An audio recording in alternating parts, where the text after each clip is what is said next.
Hello and welcome to the 2019 edition of the International Society for Magnetic Resonance in Medicine meeting. We're here in beautiful Montreal, Canada, and my name is Brian Casey, Editor-in-Chief of AmpMini.com. So this morning's sessions were on disruptors in healthcare and in MRI in particular, and one of those disruptive areas is in data visualization, and Dr. Mark Griswold gave a fascinating talk. He's with Case Western Reserve University. Dr. Griswold, thanks for being with us. Thanks for interviewing me. Yeah. So you've been involved in some pretty early stages with the application of the Microsoft HoloLens virtual reality helmet, or whatever you want to call it, in healthcare. Yeah. So could you talk a little bit about how you've been involved and what some of the things you've seen with it and the potential you see in healthcare? Yeah, sure. We got started with HoloLens because we were looking for a solution to teach human anatomy in a completely digital way. Okay. And so we got an early view of HoloLens back in 2014, and we've been working on developing that curriculum since then. During that whole process, we've realized that there are a whole bunch of other applications, everything from radiology to surgery and beyond. And Okay. Yeah. Just really in brief, like, what is HoloLens and how does it work? So HoloLens is a completely self-contained computer that you wear on your head. Okay. You put it on, and it has a transparent visor in the front that uses lasers to project images onto your retina that you see as objects in the real world. Okay, so you've got kind of a virtual reality environment here that you're seeing within the HoloLens. Right, so it's called mixed reality because it's transparent, and the images that you see are superimposed on the real world. So you're still able to see everybody around you, you're still able to see the real floor, so you don't run into walls and things. But that digital data can just be integrated into your world, and that's the really powerful thing, that your world almost becomes a computer. You can walk around digital objects that are there, and the most important thing is that we can talk to each other about that data. Okay. That's really the big difference. Now, medical imaging obviously is a very image-intensive discipline, and so I can see that images, that medical imaging would lend itself pretty well to the HoloLens environment. What are some of the things that you guys are doing with it? Yeah, radiologists are really good at understanding 3D data. So there's not a lot of new information that radiologists are necessarily going to get out of this right away. But one of the main jobs of a radiologist is to communicate that information to someone else, be it a surgeon or a patient or even a technologist.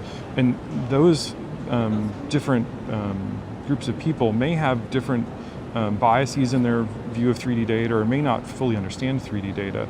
And something like the HoloLens, or this mixed reality technology, gives everybody the same platform for understanding. We can understand exactly what somebody's tumor looks like. We can understand where it is.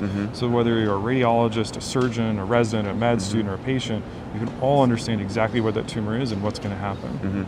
And it seems like it could have a lot of applications in education in terms of talking to residents about different aspects of anatomy, where to find tumors and things like that. Yeah, it's exactly the same set of technologies and benefits, that we can understand the three-dimensional nature of the body, whether it's from an artistic model or from a radiological image. We can all understand it in the same way. And so that kind of 3D knowledge is really important. Yeah, and then one of the most amazing things is you showed toward the end of your talk was you showed two individuals talking to each other in almost a virtual room, where one was called holoprojection. Holoportation. Holoportation. So this was something else.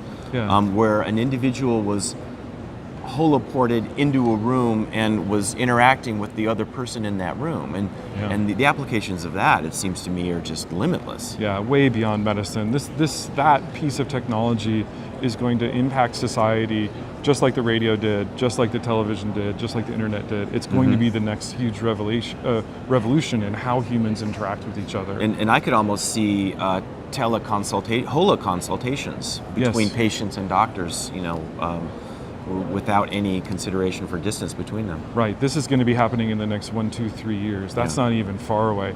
When you start talking about what's happening 5, 10, 50 years from now, we're going to have a very different world. Our ability to be with somebody is only going to be limited by the speed of light, and that's really going to change the way that we interact and what we do. Okay.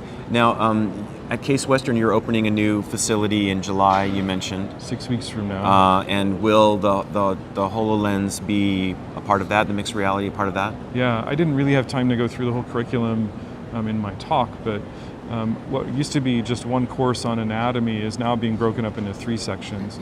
So students will go through holoanatomy, part of a course where they'll learn the structures of the body in 3D.